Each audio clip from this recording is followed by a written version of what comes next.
Test 1, 2. Hello. Good afternoon, everyone. We are starting in 2 minutes.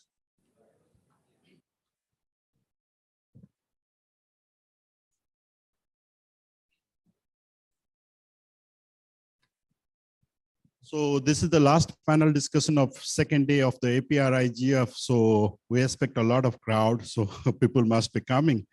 And to utilize the time, may I request our panelist on site, Ms. Nila, to the stage. Recording in progress. And I'd also like to request Sarai to take the dice.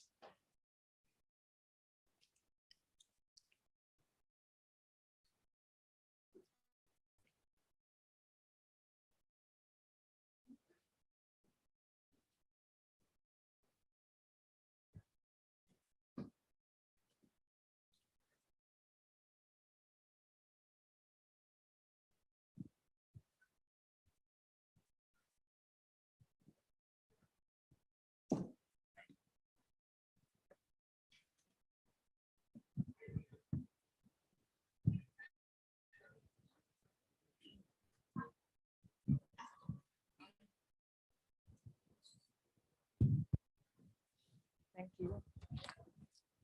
Achia or Achia? Achia. Achia.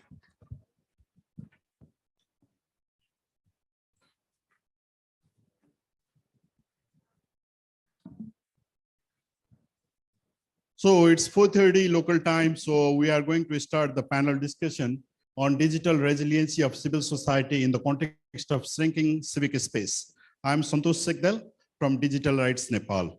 So we have been listening a lot since yesterday morning about the digital space defamation. We also discussed about the pandemic and its impact on civic freedoms this morning. So it's the kind of picking up from there. So in this panel discussion, we'll discuss civil society. They are very important part of the public governance. They keep check and balances in the work of government and the private sector. But at the same time, civil society is not a generic term. It consists of large dynamics, various dynamics, and it's not only the non-governmental organization. It might be the small local community organization. It might be the faith-based group. It might be the self-help group. So civil society is a larger concept. So the pandemic and the regulation around the pandemic has affected the work of the civil society. But at the same time, we have to also discuss how resilient the civil society is, because we have been, as a civil society, they have been pushed to the wall by the government and the big tech companies as well. But are they aware about the threats they have been facing? Are they capable enough? Is there a capacity they need to combat the kind of threat they have been facing? So in this panel discussion, we'll be discussing around the different dimensions around the resiliency of civil society. So we have 4 panelists, 2 on-site and 2 remote participants, making it fully hybrid. So on-site, we have Achia Nila, who is Women in Digital, Director of Women in Digital, and she's from Bangladesh. And we have Sarai Halepolu Tebita. She is from Samoa. She is ICT Director of National University of Samoa. And I believe that our 2 panelists from remote panelists, they have already joined. So Arjun, are you there? Arjun Adrian D'Souza. I believe Arjun is there.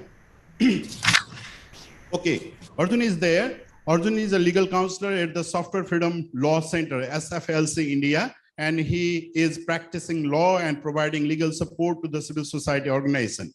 And we have Marius. Marius is basically a researcher. He used to work for Open Society Foundation for more than a decade. And now Marius is involved in research, and he's, so just to make sure, the organization Marius is from, he's director of the Center for Media, Data and Security Society. So there is a independent publication, research publication that map the digital media around the 56 countries worldwide. So he's a researcher, and he's having a close look at the laws and policy development and how the civil society has been working in this scenario in the Asia Pacific region, not only in Europe, but Asia Pacific region. So welcome all the panelists to the session. And now I'm going to start the session with, I have given the background. So the situation, after the COVID, what happened is especially not only in South Asia, but overall Asia Pacific, civil society, they were kind of compelled to go to digitization. And they were using the small organization. I can give you example from Nepal, India, and Bangladesh. A small organization, because of the lockdown and others, they had to adopt the new communication channels, new ways for advocacy, new ways for communicating with their stakeholder. So they were kind of compelled to the digital platform. But at the same time, the whole that scenario was new to them. So along with that, there was also a kind of threat towards them. And we heard about the Pegasus, which was used against the human rights defenders and civil society organizations, journalists earlier. There are laws which criminalizes the defamation and attack the civil society organization and independent media. There are cybersecurity laws which attack on independent civil society organization. So in this situation, my question, first question to Marius would be,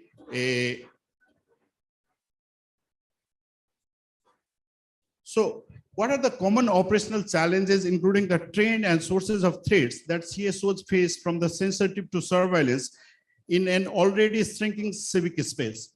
So Marius, are you with us? Yes, hello. Well, good afternoon for your audience there. Good morning in the place where I am. Thank you for the invitation. Let me just go straight into your question, as we have a lot to discuss. I think it is really the issue of digital safety and security is very important. I just wanted to add to what you said about our research work.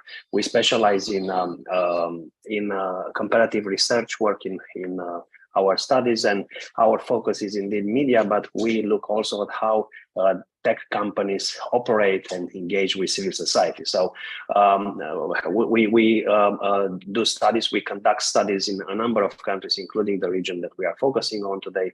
And we do these comparative studies to have an idea and to understand this phenomena at a global level.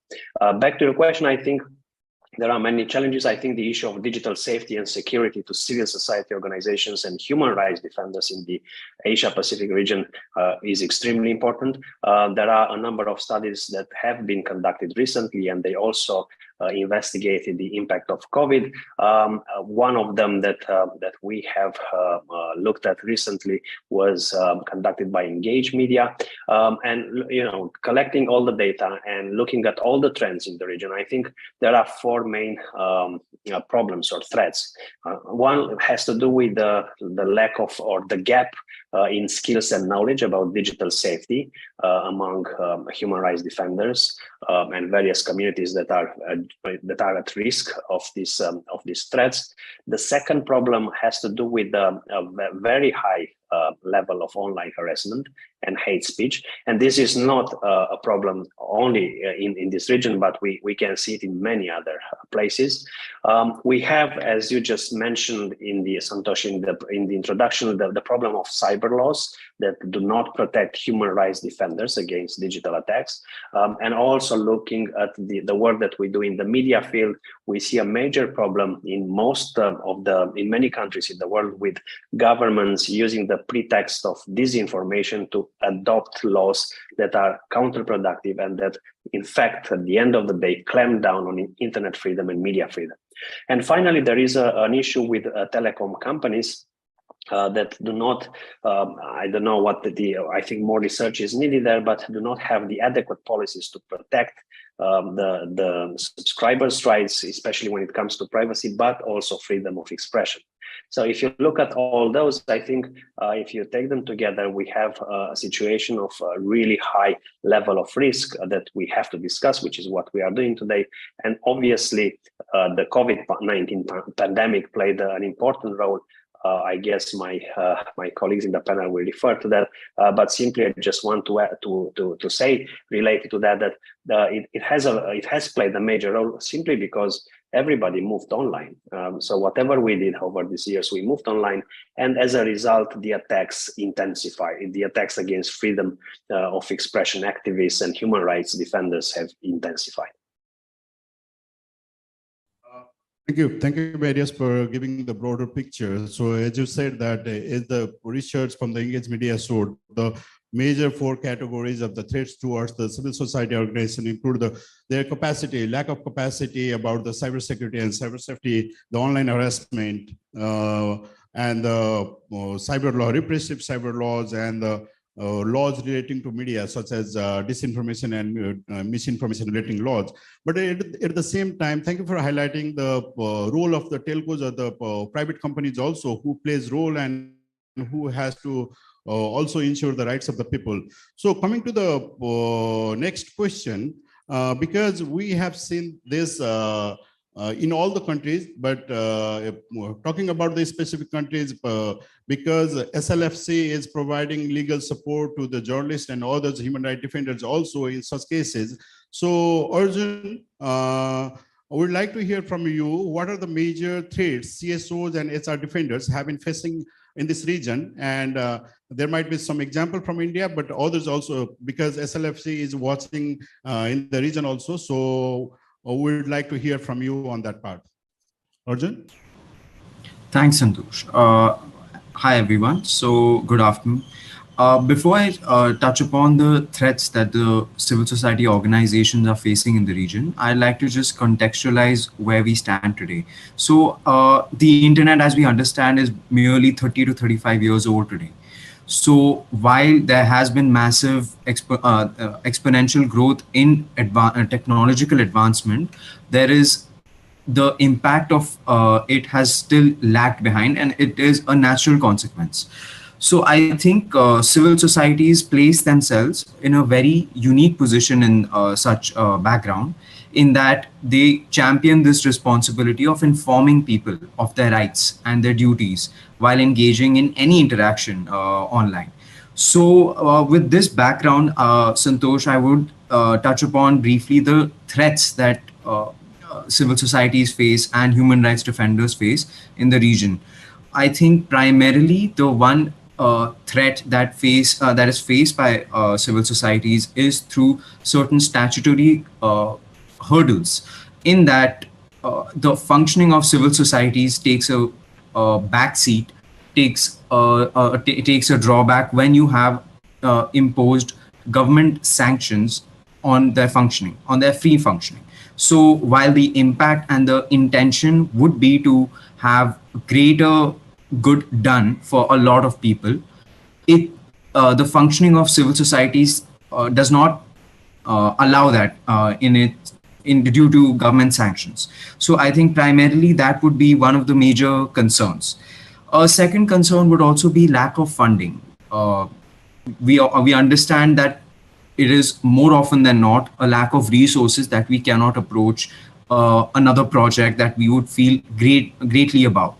And that primarily comes down to a lack of whether personnel or even pecuniary resources. So that is another very huge aspect that threatens the functioning of civil societies. Another one that I can think of is that there is a very distinct understanding between how the global north understands civil societies to be functioning as opposed to how they actually do function in the global south. The intricacies, the nuances are very different. The impact, the stakeholders are very different.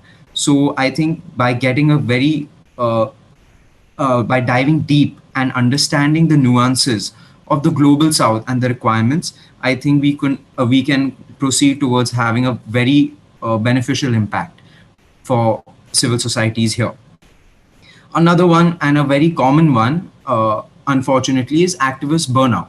So while you are always against the wave and you are trying to protect freedoms online, so SFLC has been maintaining an internet shutdowns tracker for the past many years, and which has been cited very often. It still serves to show a very unfortunate fact that governments would resort to internet shutdowns very easily on very flimsy grounds, very common.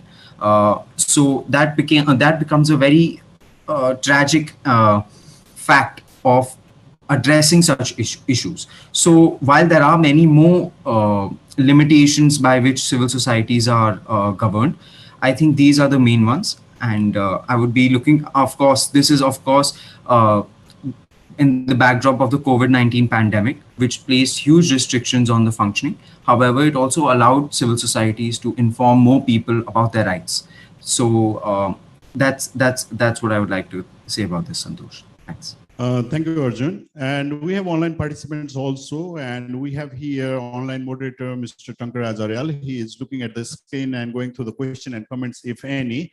But now I'll come to our on-site participants. Achia, so we have heard the background, how the situation is, and I think, as Arjun said, the trend is similar in the countries around South Asia or Asia Pacific. There are statutory hurdles, and at the same time, lack of funding is one of the major issues the civil society organizations are facing in the South Asia region. So in this context, what are the common operational challenges, other operational challenges and sources of threats? Because we talked about the threats and the challenges, but I think we have to go into the nuances and look at the stakeholder who are posing the threats so that we become resilient. So how do you see the sources of threats to the civil society organization in the region? Thank you. Thank you, Santosh. I'm Achia Nila, founder, managing director, Women in Digital, and I am from Bangladesh. So I think about Bangladesh scenario, like in this pandemic, what I have seen in my country, the COVID just shown us how to use the technology, how to use the internet, how to come in the technical world. So that is very achievable things in this COVID. But what's happening? To calm everybody in internet using the technology, there is a huge problem facing in the like cyber attack and other cyber issues. So what I have seen in Bangladesh, whenever any new stakeholder, it can be software, it can be social media, anybody is come, there is no regulation. And like we can post anything in our social media, but we don't know how to post it. And if what I have seen, there is a law come in Bangladesh. So if you want to do anything, you need to give some clarification to the government. So government can sue you anytime for any type of problem happening, or you need to there is a nowhere we can explain, like if anybody use anything without knowing the law and force, so she or he can be fired anytime from any issues. So I have seen that is one problem is happening in Bangladesh. And another thing is like for the social media users increase in a country like us and other Asian countries. So but there is no rules and regulations. So we have seen our girls, our women, they are every day, every time facing lots of harassment in social media because of cyber issues. And another thing we have seen in Bangladesh, especially in this time, we have seen there are lots of women entrepreneurs, especially social media women entrepreneurs increasing in Bangladesh. But the thing is that what we have seen over there, they just following one thing like a cash on delivery system. So like there is a trust issue. They are not doing any online transactions because of cyber threat, because of cyber issues. So and a few years back we have seen we have affected by a huge threat from cyber attack from the Philippines, and our Bangladesh bank is attacked because of we can't actually avoid this type of threat. So the thing is, these are the problem we are facing, but main problem is actually we don't have any rules and regulations.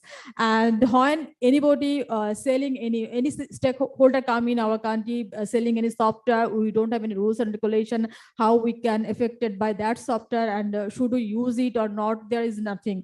So main important thing is the country like us and other countries, we need to concentrate on rules and regulation. We need to develop some policies actually, so then people will understand how we can protect us, because nowadays like digital, but once upon a time we always talk about digital literacy, it should be in the technical field, but now we already learn it, so we need to think about the next level. So now we need to keep us safe in the cyber world. So how we can save, and we need more and more awareness program. So in Bangladesh, I have seen government declare one like call center, and they give a phone number like 333. So anybody facing any problem, he or she can call immediately. But this can be one option, but it not be the main option. So like before she facing the problem, they need to create some awareness program. So then I think we can avoid this type of problem. So government need to actually give more focus on how they keep people safe in the cyber world. They need to create the rules and regulation, the proper rules and regulation, so that we can avoid this problem. Because we are literate, but we need to the meaningful literacy. So like like I know these things, but I need to know proper way. Then we can avoid these things. And yes, this is government responsibility to keep us safe in the cyber world and other world. And we civil society, we can take initiative, but yes, funding is the issues. We can't we can take the initiative, but we cannot implement everything by our own money. So yeah, I always think about government should be work on that. Thank you. When earlier Arjun was saying about the role of the civil society, sometimes we are not the program implementer. That is the job of the government. And about the meaningful participation, I believe that meaningful literacy, I believe that you meant digital and media literacy, and use meaningful literacy. About the your one of the suggestion rules, laws and regulations, sometimes that is tricky. We have seen that many of the countries, we ask for the laws and regulation, and the government misuse the laws to again suppress the civil society organization. So coming back to our on-site panelists, Asia is diverse, and even the Asia Pacific is very diverse. And we have from the Asia Pacific, Samoa, we have Sarai, who not only represent the academia, but civil society as well. She is a leading figure from the ICT community, civil society, ICT community there. So Sarai, we are talking about the digital risks that the civil society organization have been facing in the region. So as an academician and as a civil society activist there, how can CSOs in Asia Pacific region navigate the digital risk that we have discussed, and what should we focus on? Because we cannot focus on everything at once. So maybe we can prioritize from here, but we can take few agendas from here and we focus on those agendas. And would be happy to hear some best example if you have got from the country or around any other economy. Thank you. To you, Sarah. Thank you for the question, Talo Fa'ol. And good evening. I'm Sarai Tevita from Samoa. According to the question, civil societies have different roles, have different purposes. Some civil societies, they are digital literacy. Some civil societies, they are not, like religious groups, youth, community-based. And some civil societies, they're non-profit organization, but they are really into digital literacy, meaning that those are the ones that know how to tackle digital risk. Or you know what a digital risk is, something that unwanted that happened, but it's happened. So when it comes to level of digital literacy, the worst or the vulnerable ones are those with minimum digital literacy. They are illiterate in digital. But for those know how to handle the risk, the digital risk, those with, they are literate. So the problem or the issue here is that civil societies, they have limited access to funds, to do promotion, to do awareness of what to do. As I mentioned before, they have different purposes, different roles. So they're not, we can't say you come all do this, you come all do that. No, but when it comes to technology, technology is not discriminating. It affects everyone. In terms of digital risk, I can say that infrastructure-wise, it's another risk for all the civil societies, because we're going to use communication, we're going to use connectivity. So everyone will use that. In terms of the relevant content that will be the users and civil societies, people in the civil societies will be the same people in the government, same people in the business. So we can't really, discriminate ourselves from this world digital transformation we are living in. It's just a matter that we need to understand what is our purpose in doing such and why are we doing it. With digital inclusion and digital transformation, we need to go with the flow and understand so that to minimize and mitigate any issues or any risks that harm our surroundings, especially our people. So I'll take an example. During this pandemic, we have a Pacific scorecard, gender scorecard. They gave us a time frame, and that time frame including the lockdown. And we can't do much because we need to go out and interview people. But thank you to the technology, we use these platforms like Zoom, we use Teams, anything that's available in our hands to continue what we've been called to do. It's nothing that we can, if there's a pandemic, there are lockdown, then we sit down and then that's it. No, the technology did that for us. It continues our service. It gives us to move forward, to create more opportunities, to create the economical surrounding for us. So in terms of the civil societies for digital world, we need to work together. As long as you know your purpose, why are you there? Why are you doing this collective thing? So, and then you share the knowledge, you share the code so that you share the resources, because we don't have enough resources. Different countries have, your strengths are my weaknesses. My weaknesses, your weaknesses are my strengths. So that's the civil societies. So in terms of technology, it's an enabler. It enables everything, the government, the business, the regulations, and everything. So I hope I answer your question. Thank you. We agree that civil society is a very diverse concept. At the same time, their challenges are also very diverse. Funding is one problem. Their repressive laws are another problem. But we are focusing here on digital threats they have been facing and the digital resiliency they have and whether we have to increase that. So in this context, focusing on that part, Marius, I want to get back to you again. So how do you see the role of a stakeholder, be it government or media or CSO network, to increase the digital resiliency of the civil society organization? How do you see the problem of digital threat, and what would be the role of the stakeholder to increase the digital resiliency? Marius?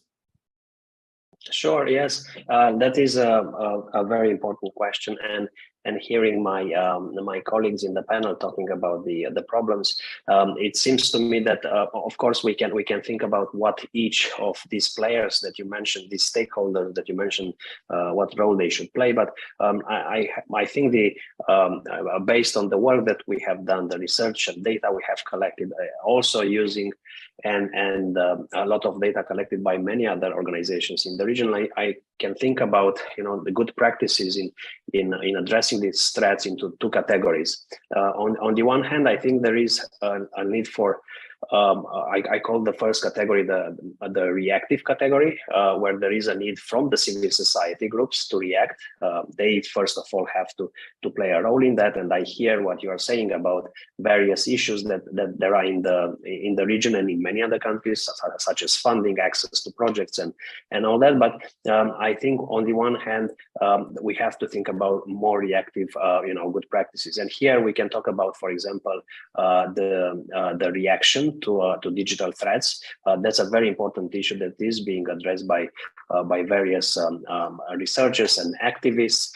And in fact, in this area, we have seen some improvement, and we have seen some improvement because of improvements in the Asia Pacific region. There was a report that was recently released on global cyber attacks, and they are looking at the so-called the global median dwell time, the dwell time being defined as the number of days a cyber attack goes unreacted to, which fell from 20 days last year down from 24 in 22.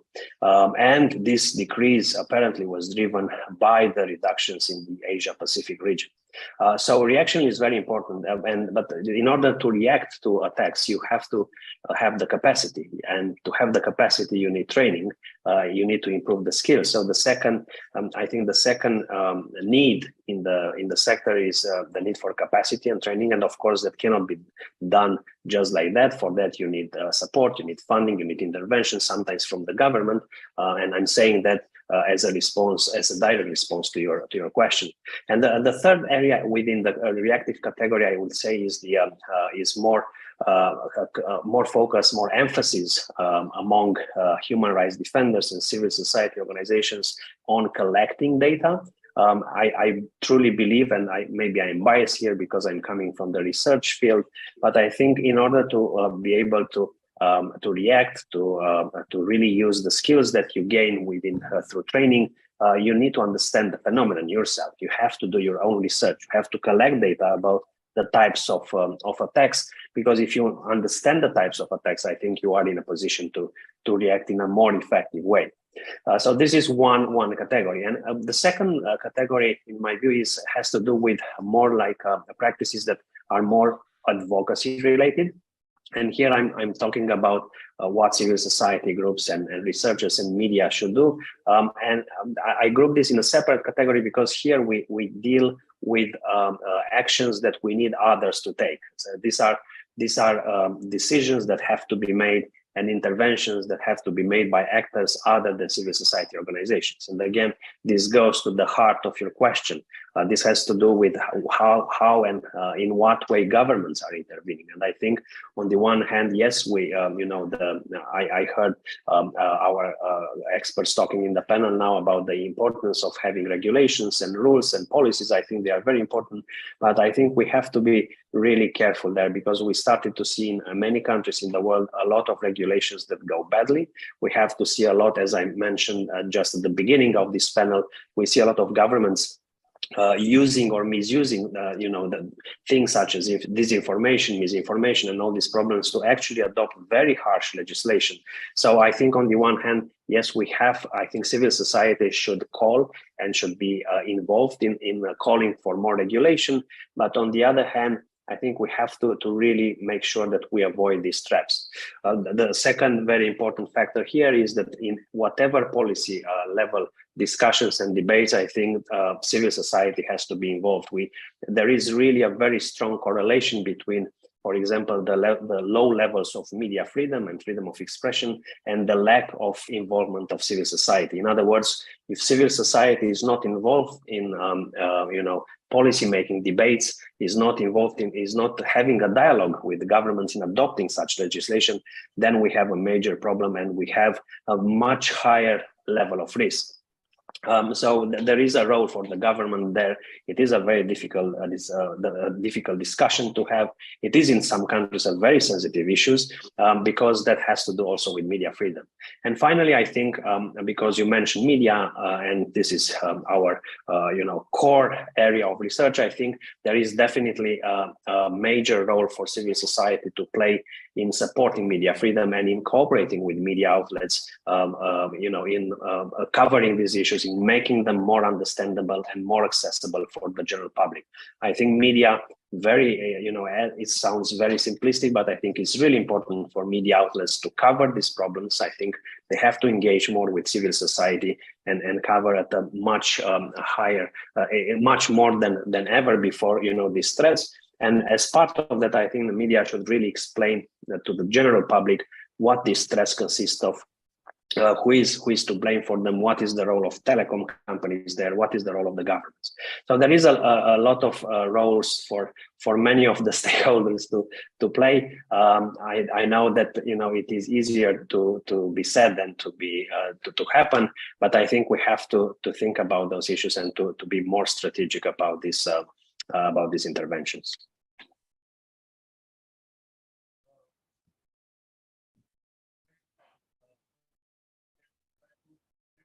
Yes, we'll get back to you on some of the issues you have raised, especially about the role of civil society organization in policy making processes, how effective they are, how engaged they are. Maybe we want to hear from the Bangladesh. I can give you an example from Nepal, where there is a cybersecurity national policy is being drafted. There is an information technology bill is being drafted, but the traditional civil society organization who prioritize on civil and political rights or the economic, social, cultural rights, the digital rights is not under their purview. They are not thinking about it.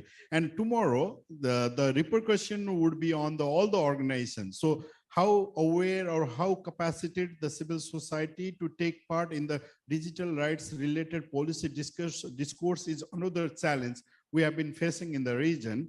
But before going to our panelists again, I would like to request our online moderator Tankaji, whether we have any question from the online participant. Oh yeah, there is one question, particularly, let me read the name. He's Samik. He asking for the independent, unaligned, unbiased civil society from government, from donor in this shrinking space of the civil society, how we can build the capacity of the civil society or to engage them on independent digital ecosystem in this context. So this is the question, only one question we received so far. Okay, so who wants to take this question? Nila? So regarding the policy, the previous things, I want to add that things with this. So the thing is what we have seen in this region or in these countries, when any policy developed by government or policy makers, in that boat you will never see those who are the sector expert. So they develop in the government side or the other side who are developing the policy. They never being any policy expert, like in cyber, they don't being any cyber expert, they don't being any software expert, or they don't being any economics when they're developing any economic policy. So there is a lack of being the right person in the right place. And the question actually, the individual, for the individual actually, you the thing is, if you want to come in this ecosystem, so you need to start practicing, and you need to learn actually the accurate thing about the cyber security. And also there is a lot of platform, there is a lot of conversation, country level and international level. So you should participate on that, then you can come in the main ecosystem. And another thing is like in cyber world, there is a lot of things. So what I would suggest you, like become an expert on any of the things. Like you can be a ethical hacker, you can be a researcher, you can be a policy maker. So just become an expert on one area and then give your input. So yeah, you will be in the ecosystem. Rephrasing the question from Samik, Sarai, how possible is it for civil society to be independent from the government, from the donors, and from the tech companies or the private companies? The quote-unquote independent digital civil society, is it possible? And if it's not possible, how to, even if you are getting funding from the government or the funding from the donor agencies, how can we fight for the digital resiliency? Yeah. Thank you. That's a good question. And that's what I was trying to add on to what Nila mentioned. Independence of our civil society, I don't think it's last, or I don't think there's a sustainability in that, because we need the government, intervention in whatever civil society is doing. I'll take an example from my country. any civil society that has relevancy or any related work that link to one of the government ministries. So they work together. So that is their connection to the government to the civil society. So you need to have that common or shared goals or shared responsibilities. Say, for example, for Samoa IT Association, we are civil society. It's civil society. It's a society of IT people in Samoa. It's a non-government organization. We stay as mutual. So we closely work with the Ministry of Communication and IT. So that is our connection to the government, because we need the government, to help us and to advocate more other projects. And that is our connection. That is our contribution to the government. Say for the Association of Health, of Midwifery, they link to the Ministry of Health. So in terms of technology, the thing is as I mentioned before, the content's relevant on platforms. That's the other thing they need to look at, because when you're on social media, it's free, it's open. So whatever you put online, you need to be considered, you need to be accountable and responsible for that. So education of our people, that's the most important thing. Educate our people what to put online and what not to put online. So that helps you, the civil society, that helps everyone if we educate ourselves first. Thank you. We have been discussing about the media literacy and digital literacy since yesterday, and I think that is also important in terms of the digital resiliency, not only of civil society, but ourselves as well. So now we are moving to the participant, on-site participant, and based on the this dimension, we have discussed about the threats or risks civil society has been facing in our countries, respective countries, and the measure we have taken. If you have any questions or statement, I would like to welcome you to the mic and express yourself.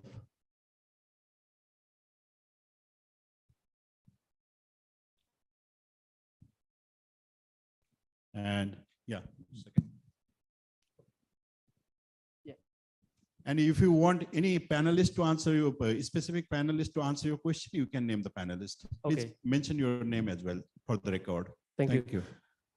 Thank you. My name is Sopeng. I'm from Cambodia, and I'm interested with Sarah mentioned about the way that civil society can do to see a resource or to think about the how to make them transparency and inclusive.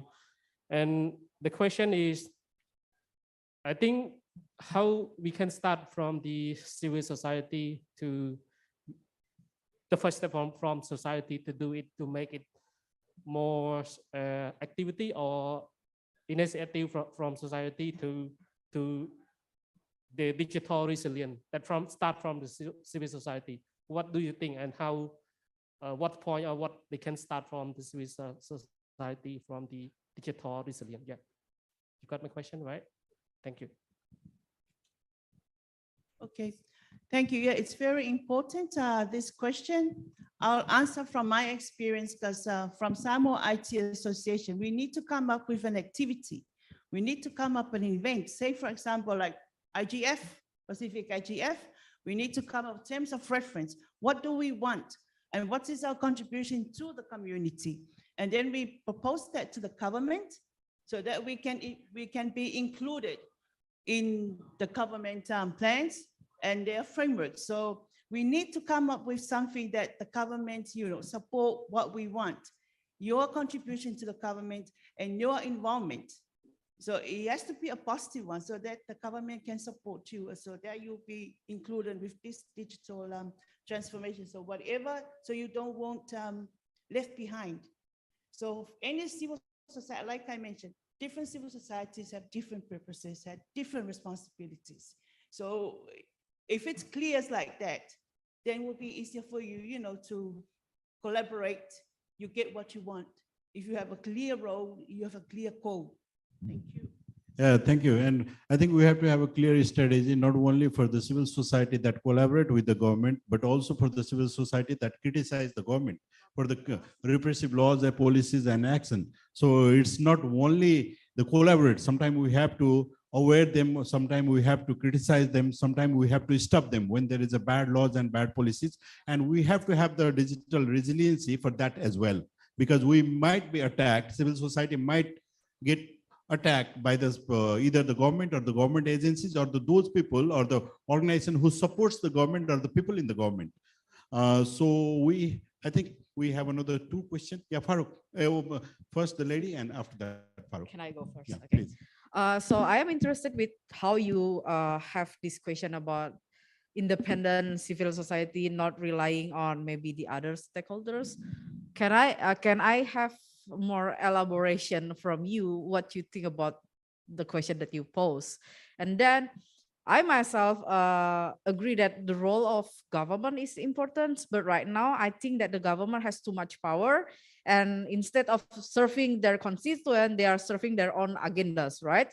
So do you have any ideas? Maybe all the speakers can answer this. Do you have any ideas if we can redefine the government role, especially in internet governance? And yeah, I'll stop there. Thank you.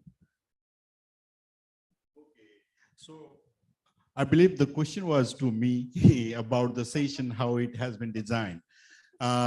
Yeah, so we can think of the internet governance perspective that you have shared about the multi-stakeholder approach where the civil society, government, tech communities, end user, and the private companies, technology field, they all have their role. And we have in civil society has been contributing towards the this internet governance process. And in many countries, we have seen that, as I had said earlier in the background, after the pandemic, and it was just accelerated due to the pandemic. The pace took a pace after the pandemic, but always the civil society organization and human rights defenders, independent media, the independent bloggers have been attacked in South Asia, in many countries, in Pakistan, in India, in Bangladesh, in Nepal. They have been being attacked, and one of the reasons they are being attacked is they are not very capacitated to, do not have the technical capacity to protect themselves in the digital space. That is the digital resiliency. So to kind of combat that, to be immune from the digital attack from the government and sometimes the big tech companies, and sometimes the big tech companies who are making the software like Pegasus, how can civil society, the term is quote unquote bringing all this independent bloggers, media, journalists, and the human rights defenders within the civil society, how can we build our digital resiliency? So that is the kind of idea behind the discussion. And here we are exploring the role of different stakeholders, and at the same time collaboration within the actors within the Asia Pacific region, so that we can prioritize this issue and take forward some moving agenda action point from the session to forward. I think I'm clear enough for that. And I'll go back to the second question to one of the panelists. So I think I'm clear enough there. Farooq, next question. And if I'm not clear, Marius, I think, can describe it a bit later. Yeah, Farooq. Yeah, can you hear me? Yeah, I have one question from the speaker from Bangladesh. That my understanding is that Bangladesh has a Digital Security Act 2018. Okay, how safe women online feel because of this law? Because it's called security law. So that's number one question. And my second question is for the moderator. Do you differentiate between civil society and NGO? If those two categories are not same, then why you are mentioning about funding for the civil society? When you depend on funding, then you are no more independent in that sense, like the donors have the control. Thanks. I think we will start from Achia, so that I have time to very tough question. So before I giving the answer, sir, I will ask you, are you safe for these laws? Are you feel safe? Yeah, you were talking about women. So I am asking the same question. You are a man, so you were safe in online. What do you think? Okay, okay. Actually, the thing is, actually when government design any law, rules and regulations, so they are not thinking about the all level of peoples, because they whatever they have seen in front of them, they have maybe considered that things. Actually, I don't know how they design the things, but in pandemic, what we have seen in my organization and my community, there are huge complaints we get from the online users, and they are facing different type of harassment in online, and they don't know actually where they need to go and how they can solve their own problem. And even host, they are not able to share it anybody.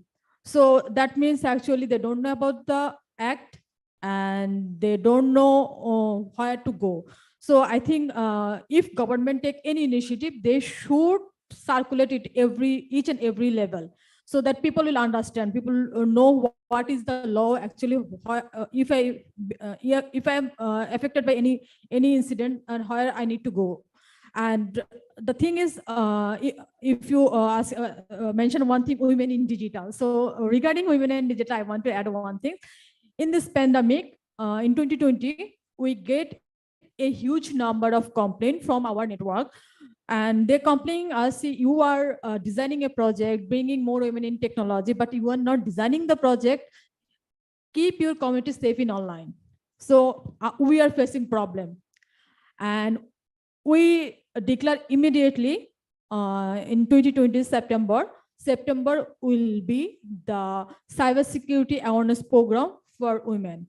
So 2020 we arrange different type of awareness program in all over the Bangladesh, and after that 2021 we do the same. And 2022 this month my team is organizing different type of awareness programming for the women, and this is like the school, college and university. So develop different type of curriculum, and all of the things is developed by us, and this is our own initiative.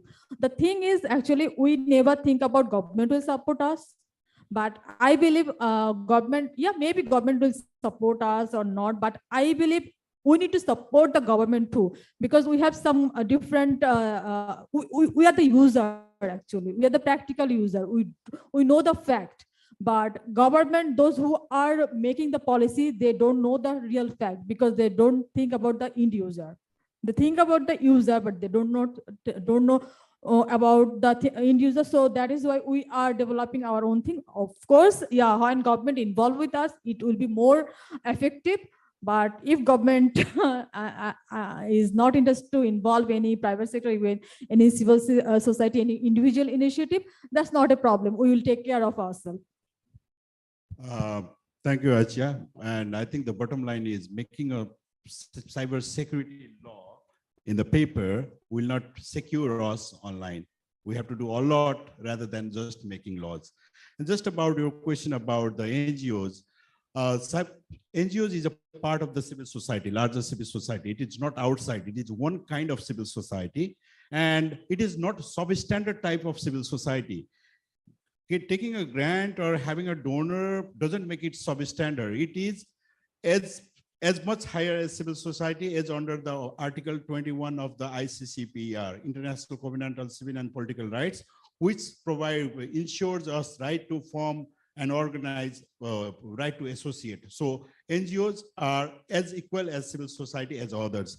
So that is there. Do you have any other question or comment from the House? Okay, one more, please. We have 8 minutes left, so please. Hello, thank you for the presentation. My name is Deborah, I'm from Indonesia. So I think I just need your response to what I think. So first of all, I think that CSO, civil society organizations, are often seen as merely beneficiaries or victim of cyber attacks, digital attacks, but not as collaborators. And I think it's because government do not understand the risk of CSOs being weak in terms of digital and cyber resilience to the larger society. and the government does not understand that the attack to the weakest link, CSOs as weakest link, can actually be a proxy attack to attack the larger or the stronger players in the cyber ecosystem.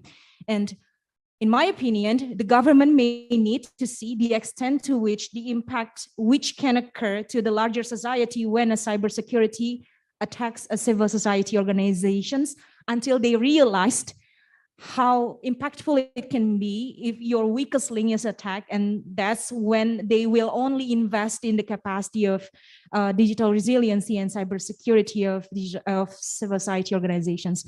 What do you think of that? Thank you.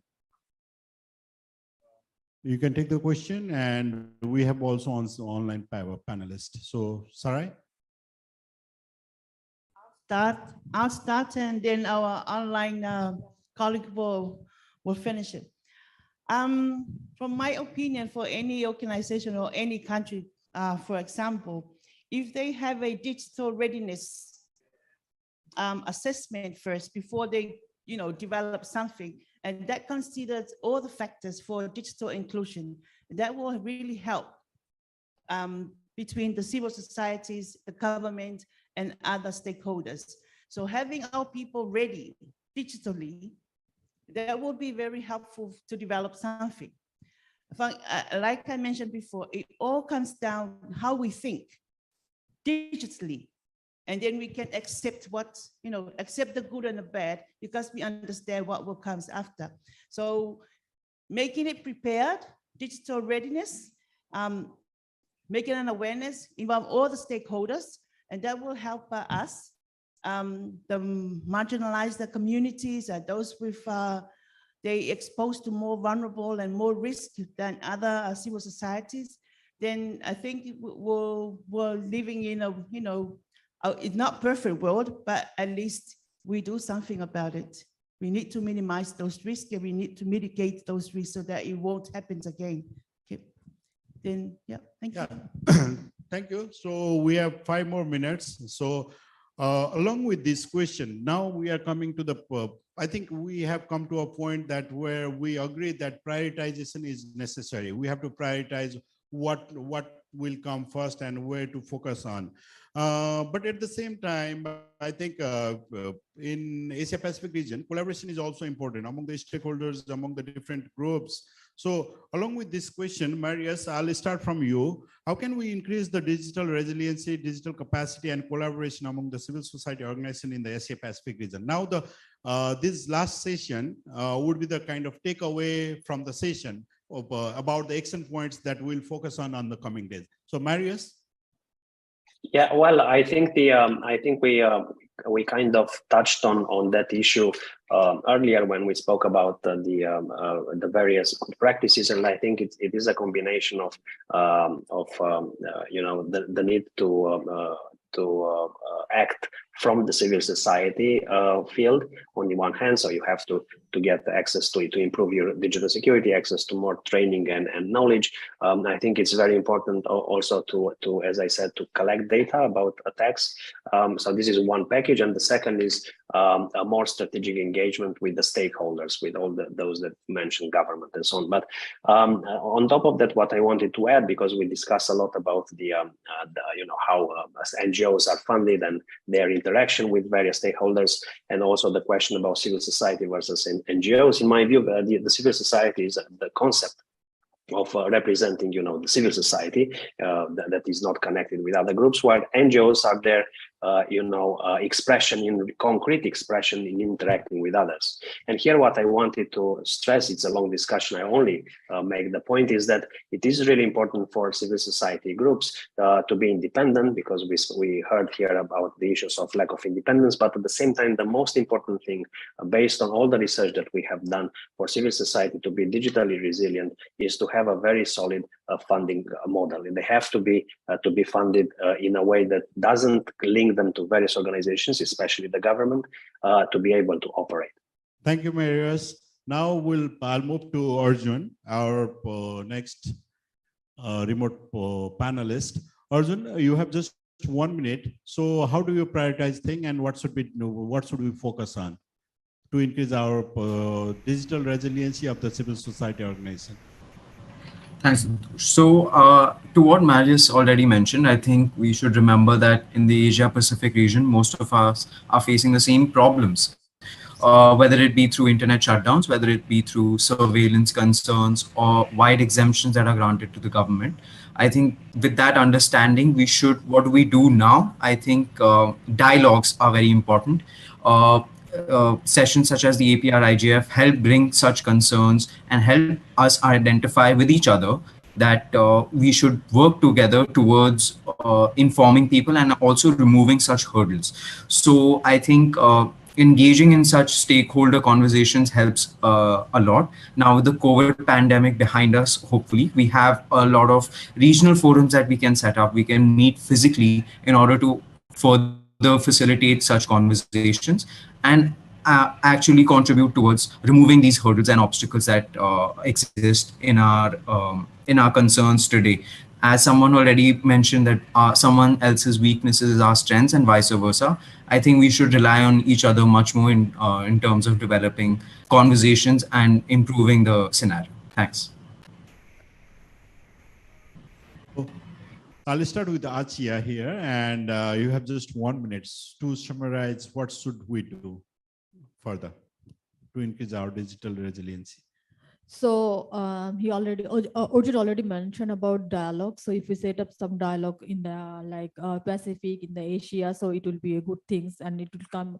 We will come up with a good result, I think. So this is the one thing. But in country level, what we need to do, we need actually more and more awareness and digital literacy, digital skill development program. Then so that the marginalized people and also in the rural, urban, everybody will know actually what is digitalization, what is internet, what is cybersecurity, what is the threat. Then I think we can, everybody will be in the same phase. So yeah, we need more and more literacy.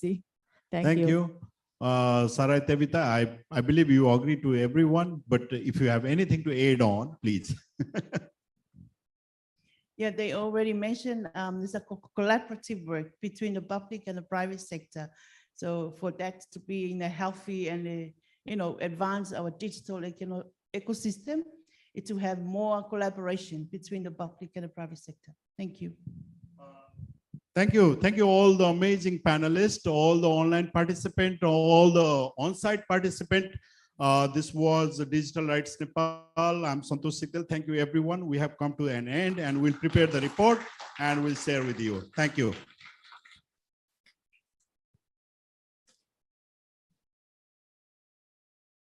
Recording stopped.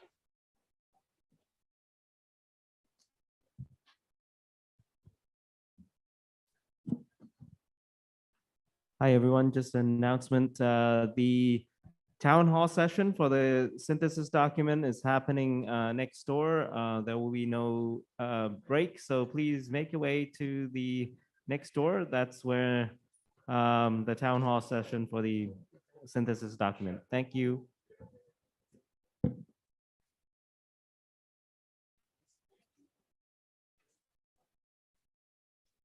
Oh my God.